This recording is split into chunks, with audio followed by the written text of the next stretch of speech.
Que les paroles de Torah soient pour la guérison rapide de Moshe Raphaël Nissim Ben Kamil, pour la refoua de Eliyahu Hananel Ben Ruth Mesodi, de Rivka Bat Menana.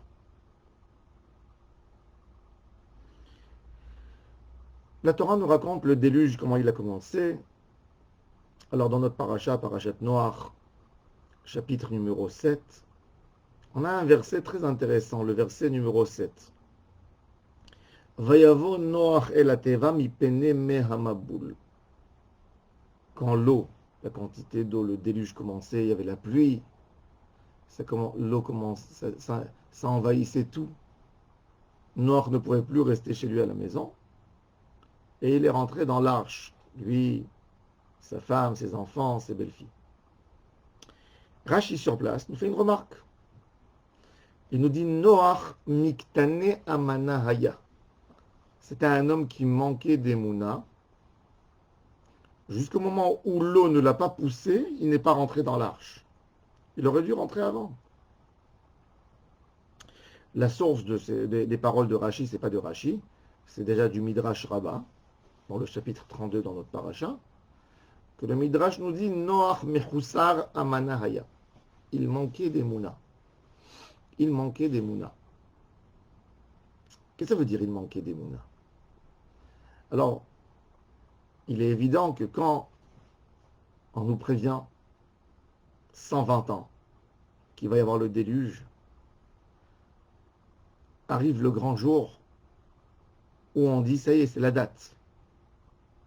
Un homme comme Noé qui a construit l'arche, il voit les premiers signes de pluie, les nuages, et après il entend les éclairs, et il voit que ça commence à mouiller de partout. Il aurait dû vite rentrer. Pourquoi tu attends que ta maison soit pleine d'eau? Pourquoi tu ne rentres pas? Tu ne crois pas en Hachem? Mais la question qu'il faut vraiment se poser, on voit ici un paradoxe. D'un côté, Noé, pendant 120 ans, il construit l'arche, puisqu'il sait, il se prépare au déluge. Il avertit tout le monde. Il avertit tout le monde. Mais d'autre part, lui ne rentre pas jusqu'en dernière minute. Ce paradoxe dans la vie de l'homme peut nous expliquer pourquoi Noach n'a pas pu influencer aucune personne de sa génération. Et il monte tout seul avec ses enfants. Même pas un élève qui a réussi à être influencé par le comportement de Noach. Pourquoi? Parce que Noach lui-même croyait quelque part et ne croyait pas. Mais c'est un vrai paradoxe, parce qu'il faut comprendre quelle était la émouna de Noach. Noach, il croyait bien à Hachem, Akadosh Baruch Hu croit bien dit sur lui. Otrar haïti tzaddik lefanai badorazé. Tu es tzaddik dans cette génération. Nous, quand on parle de croyants ou pas croyants, chez nous c'est noir ou blanc. Mais c'est faux. Parce que dans la émouna, dans la croyance en Hachem, il y a énormément de degrés et de niveaux. Énormément de niveaux dans la émouna.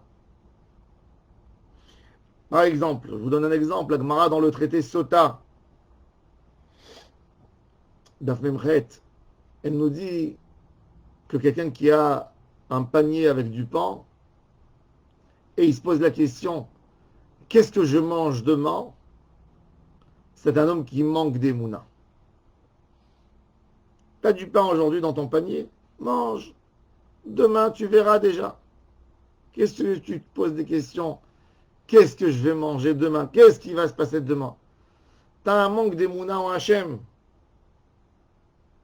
C'est quoi la émouna? Alors, plusieurs fois, je raconte une histoire. Il y a un homme, il prie à la synagogue, et il y a un monsieur qui vient à côté. Il dit, fais-moi un petit prêt, j'ai besoin de 100 euros. Il voit cette personne tout le temps à côté. Il va lui prêter Il va lui rendre, après quelques jours, il va venir, il va lui dire, je te demande que tu me prêtes 10 000 euros. Il va dire, je peux pas.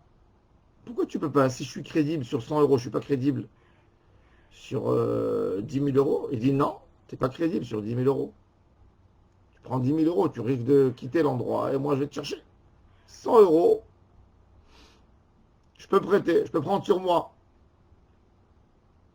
C'est exactement ça dans la Emouna.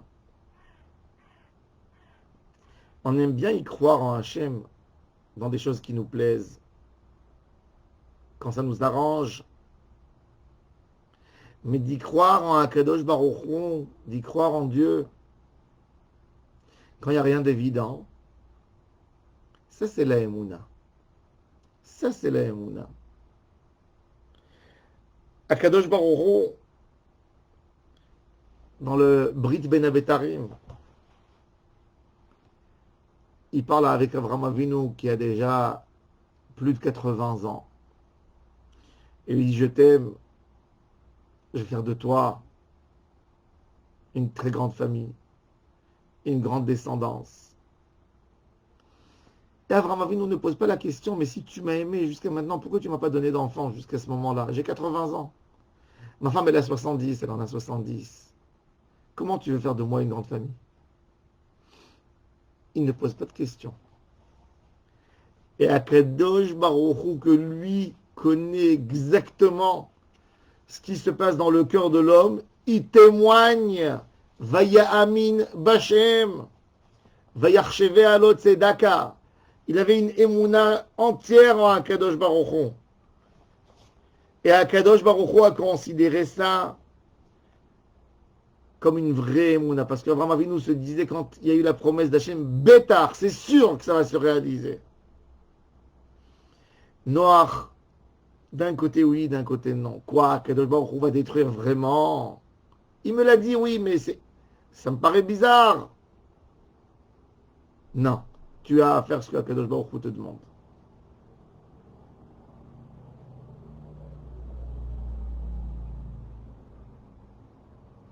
C'est pour ça que la Gemara nous dit dans le traité Sota que celui qui a du pain dans son panier et il se pose des questions sur demain, c'est un homme qui manque d'émouna. Pourquoi? Parce que ta émouna pour le demain, elle doit être exactement comme le remerciement que tu as à Hachem aujourd'hui. Tu as du pain dans ton panier, qui c'est qui te l'a donné? Si tu es un vrai croyant, tu sais bien que c'est Dieu qui te l'a donné. Ton pain aujourd'hui, le pain que tu as dans ton panier, la nourriture que tu as dans ton assiette, c'est Akadosh Baruch Hu qui te l'a donné. Pourquoi tu te poses des questions? Tu n'y crois pas en lui, il est fort, Hachem, il est fort que pour aujourd'hui, il n'est pas fort pour demain.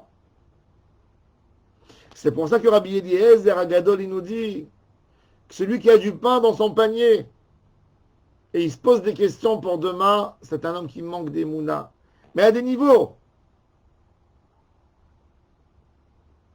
Am Israël, à la sortie d'Égypte, ils sortent. Ils passent dans la mer Rouge et ils voient les Égyptiens derrière eux et ils chantent. Parce qu'ils se donnent complètement dans la main d'Hachem à tel point que la Torah, elle témoigne sur eux. Vaya aminu badonai ou bemoshe avdo, une émouna totale. Des hommes qui ont quitté leur pays natal, qui ont quitté leur ville. Ils ne savent pas où ils vont dormir le soir. Qu'est-ce qui va se passer demain? Mais si on a un plan dans le désert, on a un voyage dans le désert, ça nous prendra des jours pour arriver en Israël, dans la terre promise. Et qu'est-ce qu'on va manger entre la sortie d'Égypte et l'entrée en Eretz Israël? Vaya Aminu Bashem. Une émouna de se mettre complètement dans les mains d'Akadosh Baruch Hu. Noach n'a pas eu ce niveau d'émouna. Miktane Amana, il disait la pluie, les doses de pluie vont augmenter, peut-être pas, peut-être oui. La Gemara, dans le traité Bava Batra, elle nous raconte quelque chose de terrible. Rabbi Yochanan, le fameux Rabbi Yochanan, faisait une dracha à la synagogue. Et il a dit que quand Akadosh Baruch Hu va amener Mashiach, il va y avoir des portails à Jérusalem qui seront faits en pierres précieuses. Pas des petits diamants qui seront fixés sur les portails. C'est que le portail sera avec une dimension d'un diamant énorme qui pèse des millions de carats. Comme ça il a dit Rabbi Yochanan. Et il va y avoir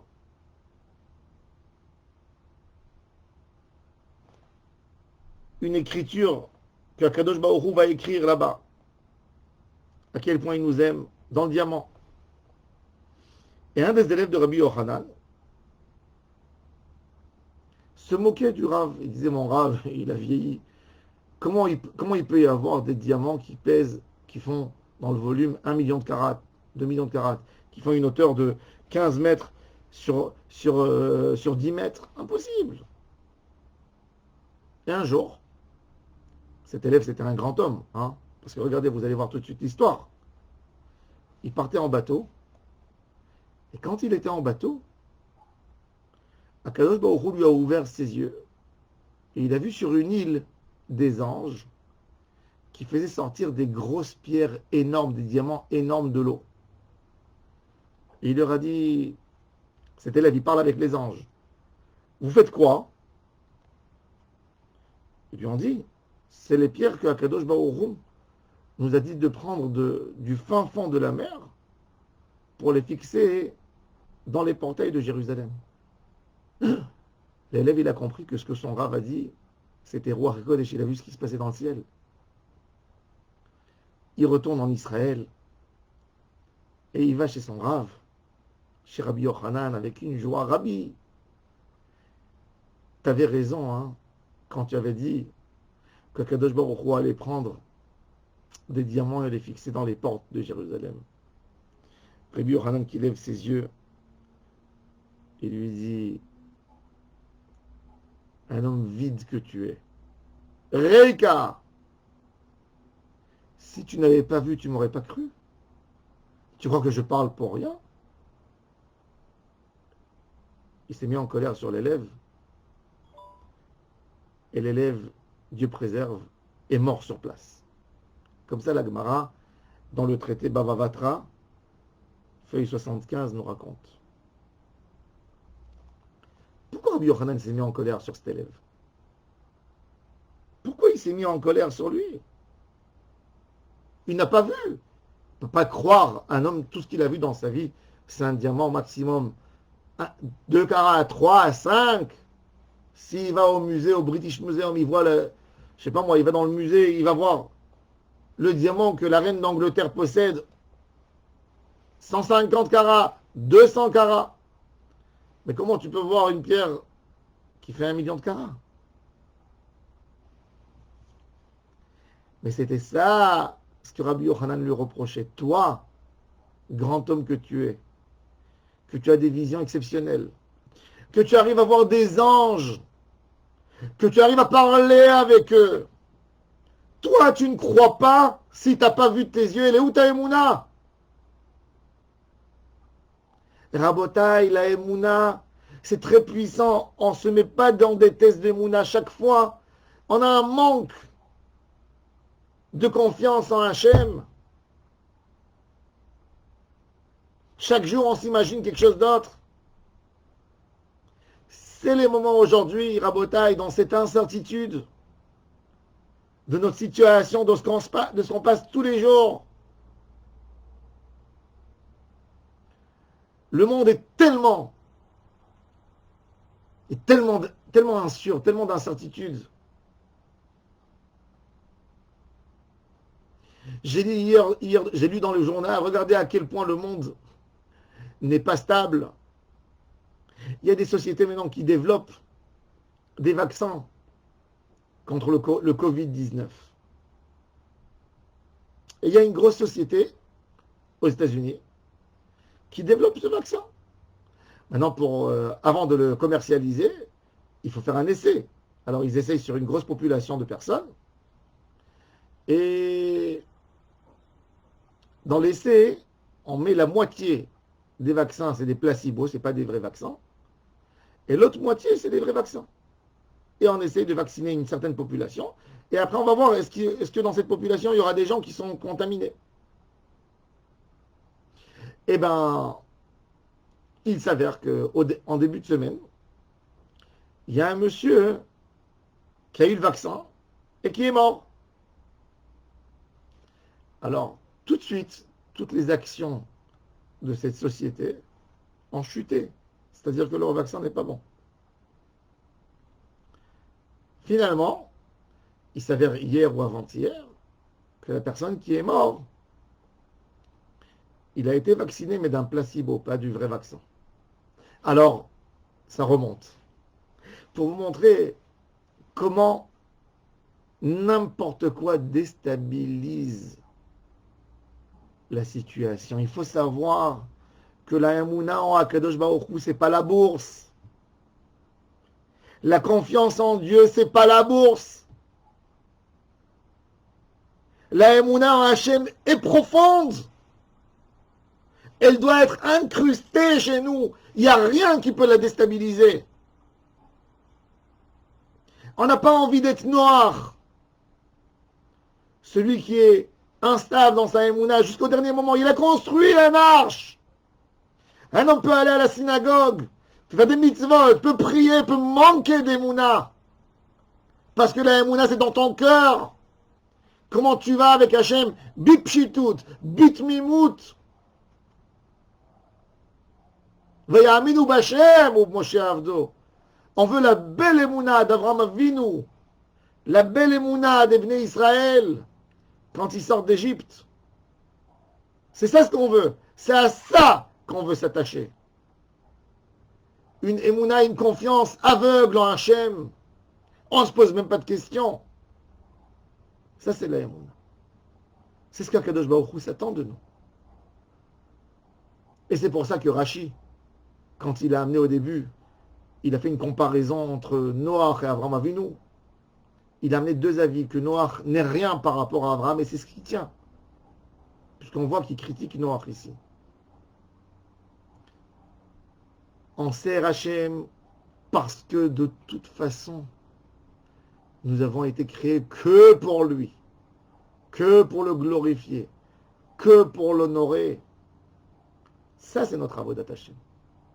Qu'Hachem nous aide dans tout et que nous, on fasse un travail sur nous de renforcer notre émouna en lui, une émouna très forte. Shabbat, Shalom, Umevorach à tous et à toutes.